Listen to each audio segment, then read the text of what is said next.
Mesdames et messieurs, bonsoir. Le plaisir de vous retrouver pour cette édition au sommaire des groupes d'énergie électrique à flux lourd débarqués par les autorités ce jeudi au port de Moroni pour les besoins du pays.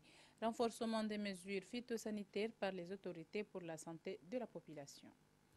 Des groupes d'énergie électrique à flux lourd ont été débarqués ce jeudi au port de Moroni. Cette initiative prise par le gouvernement représente un atout pour sortir le pays de ses difficultés énergétiques. Reportage de Mohamed Saïd et Ibrahim Kababo, compte rendu de Samira Abdelwahid.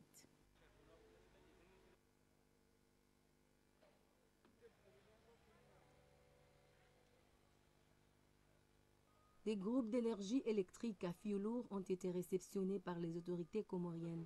C'est la société Alliance Logistique Internationale Group qui s'est vue confier l'opération de débarquement effectuée dans de meilleures conditions. Durant longtemps de ce projet, on a mis toutes nos énergies pour faire une étude cohérente pour qu'on puisse débarquer ou faire venir ces gros projets pour la première fois dans le pays. D'autres groupes sont attendus pour stabiliser et renforcer les capacités du pays en énergie. C'est un projet qui tient à cœur le gouvernement. C'est bien les groupes qui étaient attendus. Je rappelle au passage que l'énergie est le pilier du développement économique. Et c'est la raison pour laquelle, dès l'installation de ce gouvernement, la première préoccupation était de rétablir l'électricité. Alors, des travaux de réhabilitation et d'extension du réseau électrique sont en cours. Et ces moteurs que nous sommes en train de décharger aujourd'hui permettront d'augmenter la capacité de production du pays. Cette nouvelle donne représente un atout majeur pour le développement du pays, tout en mettant fin aux sérieux problèmes énergétiques que connaît le pays. C'était le récit de Mouanadjouma Papa Ali. L'Union des Comores s'organise en vue de renforcer les mesures phytosanitaires. Cette organisation vise à préserver la santé de la population vis-à-vis des produits locaux et ceux importés. Reportage de Kassim Suleiman et Mustafa Aboubakar, compte rendu de Salima Ahmada.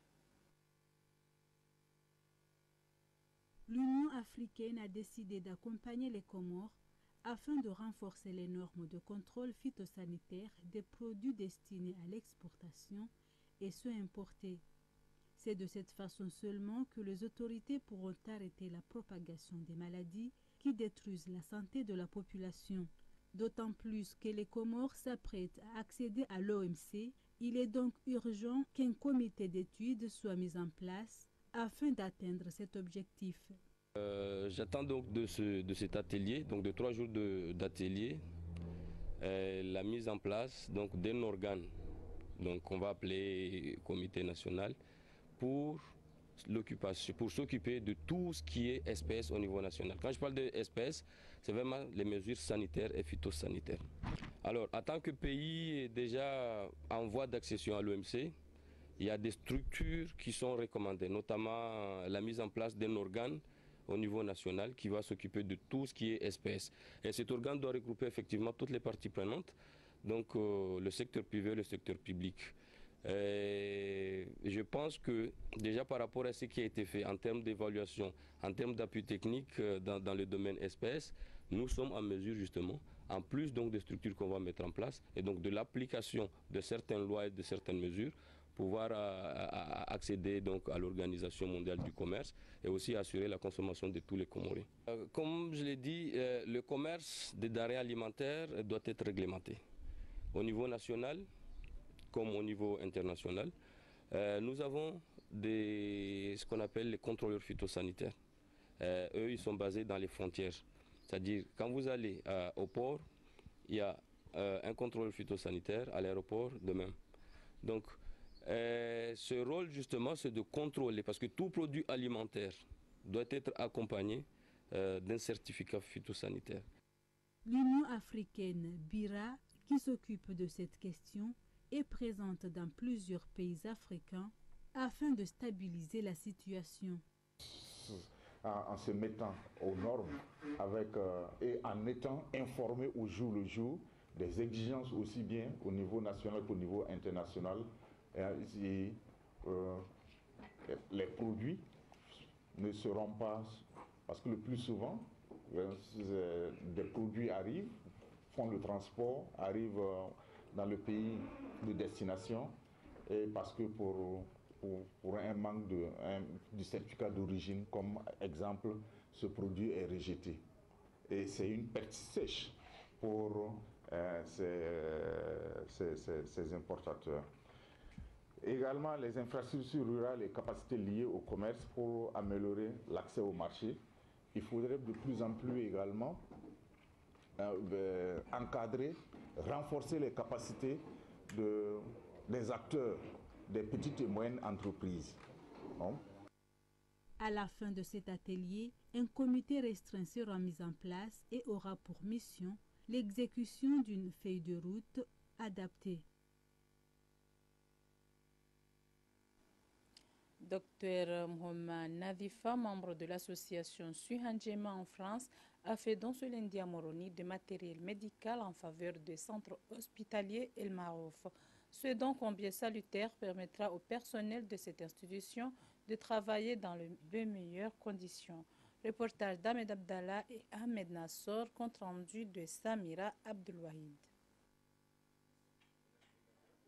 Ce matériel médical d'une valeur de 980 € destiné au service de néonatologie et urgence est composé de pèse-bébé, tensiomètre, stéthoscope, masque nébulisateur, pour ne citer que cela, permettant au personnel du centre hospitalier d'El Marouf d'assumer leurs fonctions dans de bonnes conditions pour une meilleure prise en charge des patients.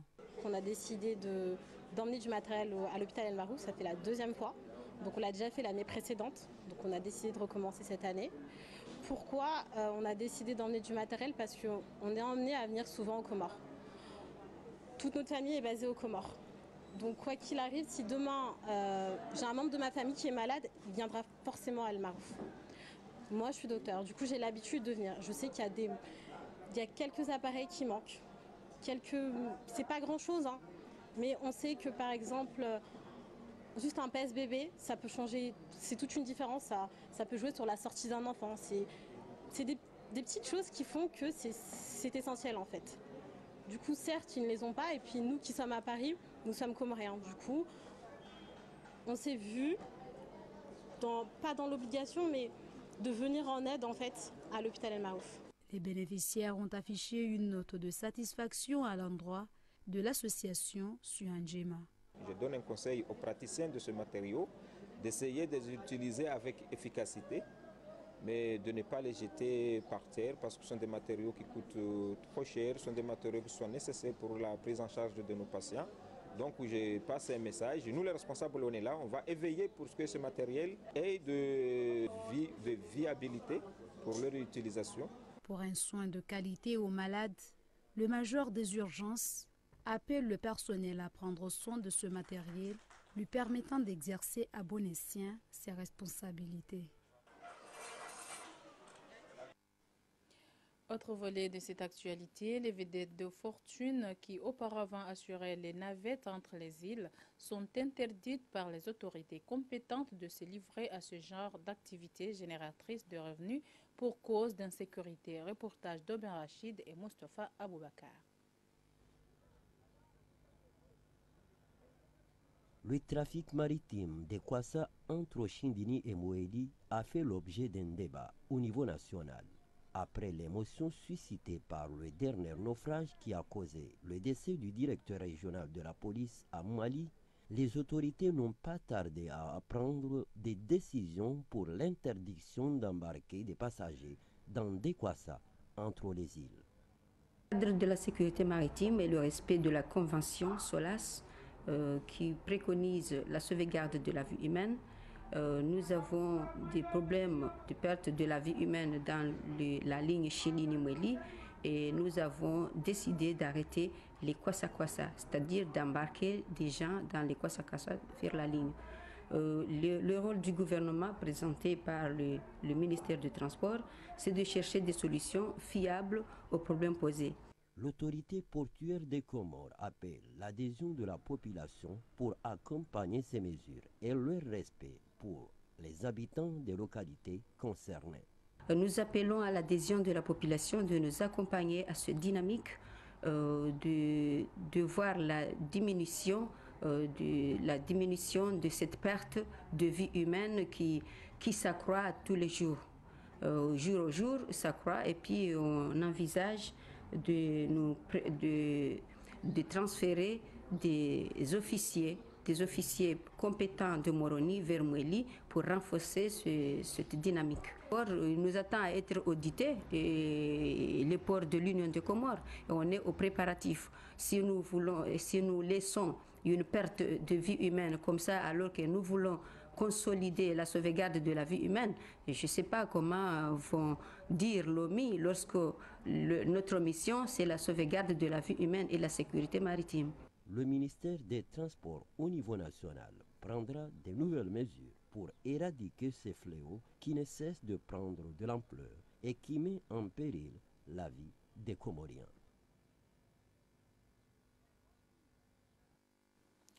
Le code de la route n'autorise pas les automobilistes de téléphoner. Le constat fait est que cette conduite engendre des conséquences dangereuses pour les conducteurs. Le capitaine Taufik Ousseini, chef de section routière de la gendarmerie, s'explique en ces termes. C'est une faute très grave parce qu'en parlant au téléphone avec un conducteur, le conducteur aura du mal à se concentrer sur la route, d'où il peut perdre la conscience ou il peut perdre ou réduire la faculté intellectuelle de sa concentration, d'où il est supposé à cesser de communiquer. Si les gendarmes retrouvent des personnes derrière le volant en train de communiquer, bon, on a le devoir, je dis bien on a le devoir d'interpeller la personne afin de cesser l'infraction ou de cesser ces actes-là qui risquent de nuire la vie à autrui. Ils sont toutefois laissés à la discrétion du gendarme sur la route, soit l'OPJ ou l'APJ. Il y a d'autres infractions qui sont laissées à leur discrétion. Mais il y a des infractions qui doivent être verbalisées au même moment parce qu'ils sont caractérisés comme des infractions délits au code de la route. Ce sont des infractions à catégorie 3. Alors là, ces gens-là, voire jusqu'aux catégories 7, 7e catégorie, bon, ces infractions-là sont bien distinctes. Le gendarme n'a pas le droit ou ne peut ne pas poursuivre. Il doit obligatoirement les poursuivre. Néanmoins, il y a toujours des infractions qui sont laissées à la discrétion du gendarme. Le gendarme peut les poursuivre ou les excuser ou les éduquer parce que la manière pour les gendarmes, la façon des gendarmes doivent se comporter sur la route, c'est de prévenir et puis avertir et éduquer. C'est la priorité des priorités de la gendarmerie, n'est pas pour verbaliser. Mais si je dis que ce n'est pas pour verbaliser, cela ne veut pas dire qu'il n'y a pas d'infractions qui doivent être sérieusement verbalisées pour contraindre les auteurs. Parce que si on fait la prévention uniquement, ça ne peut pas marcher. C'est la raison pour laquelle le législateur admet que tout le monde doit être au même pied d'égalité sur la route, parce qu'on ne choisit jamais sa victime. L'opération Vignette a repris de plus belle en Gazidja après une brève suspension. À la demande du service des conducteurs, cette opération a pour objet de s'acquitter des taxes imposables pour tout contribuable. Toutes les dispositions ont été prises à cet effet par la direction régionale pour atteindre l'objectif recherché. Reportage de Mohamed Saïd et Ibrahim Kavavo, compte rendu d'Azarimbaye. Pour mener à bien la reprise de paiement des vignettes, la direction régionale des impôts a donc mobilisé son personnel technique et administratif. Il a éclairé les conducteurs sur les démarches à suivre pour obtenir, dans le bref délai, le ticket qui témoigne du paiement réel de la vignette. La campagne a déjà débuté depuis janvier, comme vous l'avez dit. Elle a été intensifiée en avril et sera mise en période de pénalité à partir du 30 septembre. Le 1er octobre, il y aura pénalité de 50% pour chaque contribuable. Normalement, c'est un préparatif de réveiller les gens parce que, comme vous savez, la culture de nous, Comoriens, on a cette attitude de vouloir à tout prix qu'on nous rappelle les choses que nous devrons faire.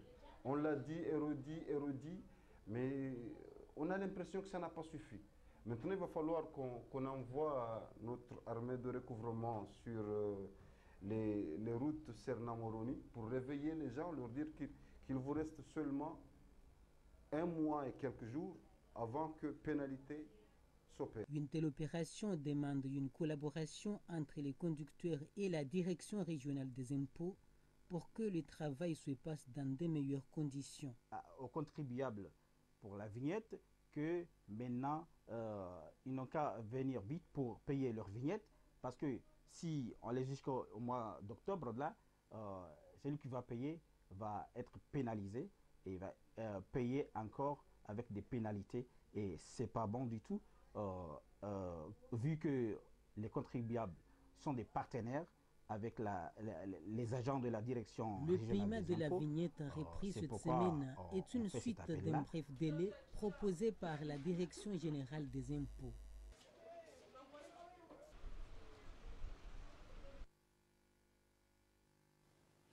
La présidente de Rotary Club de Moroni, Madame Ayati Hassani, cède sa place à Naguib Bendarwesh, et cela pour un mandat d'1 an. La cérémonie organisée à cette occasion a servi de cadre pour dresser le bilan des activités réalisées et exposer les perspectives d'avenir. Reportage de Kassim Suleiman et Mustafa Aboubakar, compte rendu de Salima Hamada.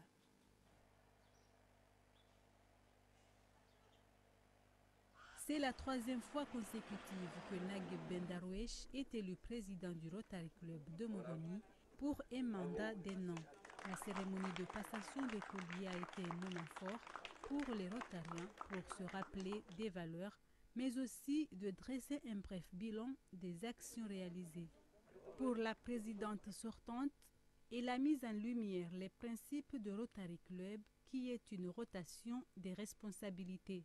Le principe du Rotary, c'est la rotation des responsabilités. C'est pourquoi ce soir, nous nous sommes réunis ici pour que l'équipe que j'ai eu l'honneur de diriger depuis 1 an passe le flambeau à une autre équipe sous la direction de notre ami Naguib Bendarwesh, président élu depuis 1 an et qui deviendra officiellement président à partir de ce soir pour l'année rotarienne 2018-2019. L'équipe dirigeante sous la présidence de notre ami Naguib dispose donc d'une grande marge de manœuvre pour mener à bien le portefeuille de projets disponibles auprès de la commission Action. Naguib Bendarwesh est conscient de la lourde tâche qu'il attend, mais il compte sur le soutien de son équipe pour pouvoir relever ce défi. Je suis convaincu de votre soutien et je suis persuadé que nous allons poursuivre le chemin ensemble pour la réalisation des nobles tâches que nous nous sommes données. Notre programme relève d'ambition pour sa réalisation et je sollicite pour votre contribution. Allons de l'avant, donnons-nous la main, soyons l'inspiration, car tout simplement le changement, c'est nous. C'est pourquoi j'encourage. C'est pour ça que j'encourage tous les Rotariens à reconstituer les commissions en se fondant sur le principe de l'engagement personnel, dans le sens d'une plus grande responsabilisation et d'une meilleure définition des missions dévolues à ces commissions. Rotary Club de Moroni existe depuis 1962. Beaucoup d'actions ont été réalisées dans de différents domaines tels que dans la santé et l'éducation. Actuellement, Rotary Club n'a que 16 membres actifs, raison pour laquelle le nouveau bureau compte accroître l'effectif pour mener à bien sa mission. La passation solennelle du collier, et puis après on pourra poursuivre les échanges amicaux. Inauguration ce mercredi à Bambadjani dans la région de Hamahame de la Maison du Monde. C'est une structure qui sert de plateforme d'échange entre les habitants et leurs partenaires au développement. Reportage de Binti Mouadjou et Amadam Baraka. Le geste n'est pas anodin et le choix n'est pas dû au hasard. En effet, la localité de Bambadjani a les critères requis pour bénéficier de l'accompagnement du réseau Maïcha Espoir. On a choisi cette localité pour diverses raisons. Le fait qu'il y a une forte diaspora en France, il y a beaucoup d'investissements de groupes de villages, Wanamji, les Higna, les femmes. Chaque clan a pris un projet de développement dans le village pour construire un bâtiment. Donc aujourd'hui, il y a aussi la volonté de ce village qui veut le développer, mais sans un programme d'accompagnement pour créer de l'emploi. Donc nous avons choisi ce village sur ce critère. Ce partenariat permettra donc de définir les projets prioritaires en faveur d'un épanouissement socio-économique. Ils se sont accordés à dire qu'une solution doit être trouvée pour réhabiliter la route. Aujourd'hui, le village de Bambadjani a collecté énormément d'argent. Depuis 2017, ils n'ont pas partagé l'argent public, c'est-à-dire l'argent qui provient des mariages, qui provient des amendes, qui proviennent de toute structure. Ils ont regroupé cet argent. Elle est là. Ils sont même prêts à hypothéquer leur village, donner leur village à crédit pour que la route soit faite. Parce que sans la route, on ne pourra rien faire dans ce village. Dans cette dynamique de développement de leur localité, les habitants de Bambadjani comptent sur l'expertise du réseau des foyers ruraux, une ONG française.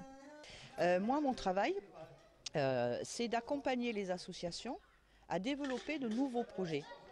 Si par exemple les habitants disent voilà, on voudrait créer, on voudrait réfléchir, voir comment on peut s'organiser pour créer une coopérative, mon rôle va être de les accompagner à trouver les informations et à créer la coopérative.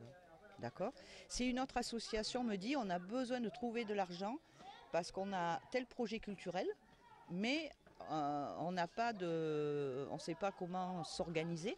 À ce moment-là, je vais les aider à s'organiser. La mise en place d'une telle structure pourrait éventuellement être une source de motivation pour les jeunes de cette localité vivant à l'étranger et qui souhaitent retourner au pays pour réaliser leurs projets. En politique, le président du mouvement social de soutien aux actions de l'actuel régime, Moda Lanim Dahoma, et ses partisans appellent tous ceux qui, de près ou de loin, à les soutenir pour le développement socio-économique du pays. Nous vous proposons de le suivre pour plus d'explications. Le peuple comorien a montré l'opposition que Azali, c'est le président méritant dans ce pays, et encore. Azali, il a fait beaucoup de choses dans ce pays. L'opposition n'a pas le son à nous dire dans ce pays, car ils ont été dans ce pouvoir. Ils ont fait du mal dans notre pays.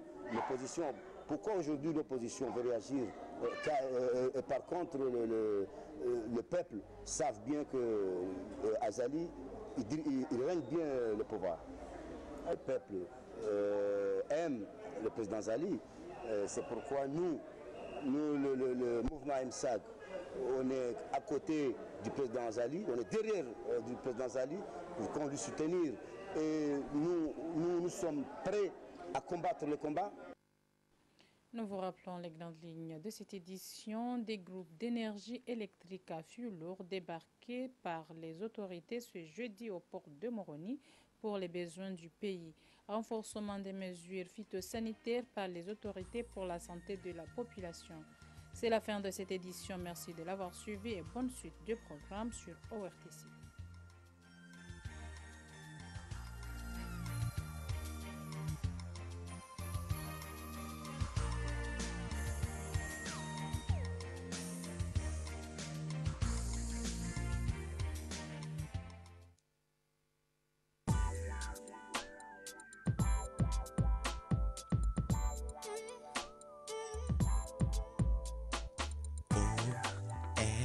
ORTC.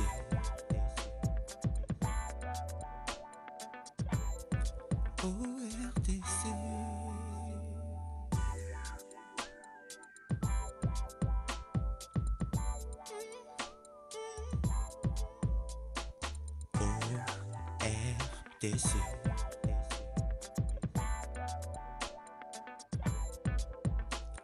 ORTC.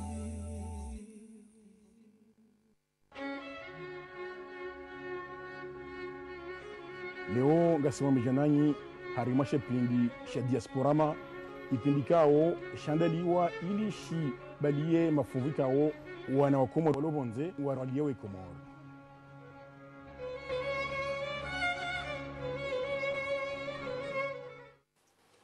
Waangalizi watukufu wa ORTC, assalamu alaikum. ndolo katika usiku wa majanani harmo mpango hatu mpango wa diasporama mpango kaunga mujua ukawa musonifu hao dizo wanasafiri wa Komoro kan wabelie Komoro leo nsurubati ukayani kema bzema na mana msho hatu mtaza hatu mana nojimba aziata ikawo nojimba aziata timparar mpango unhokaya hari roli yanrongo ikawo izo muhimu hadisi mtaza hatu assalamu alaikum.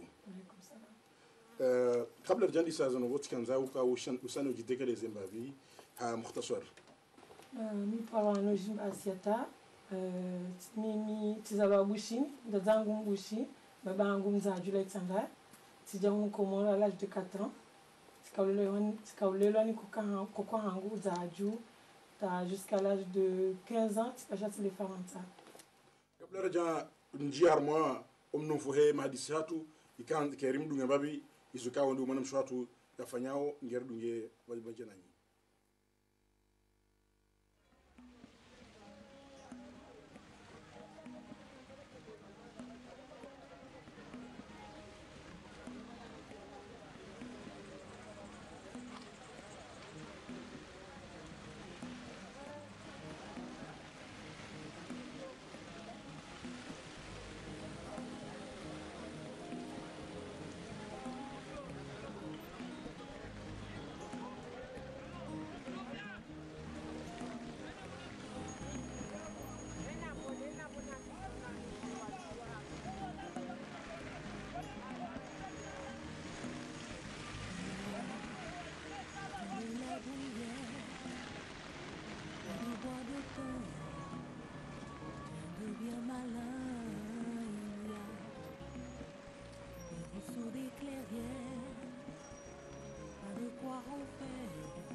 Odeurs de menthe et des cheminées et des feux dedans. Il y a des jours et des nuits longues et l'histoire absente banalement. Et loin de tout, loin de moi, c'est là que tu te sens chez toi, de là que tu pars, où tu reviens chaque fois, et où tout finira. Il y a des enfants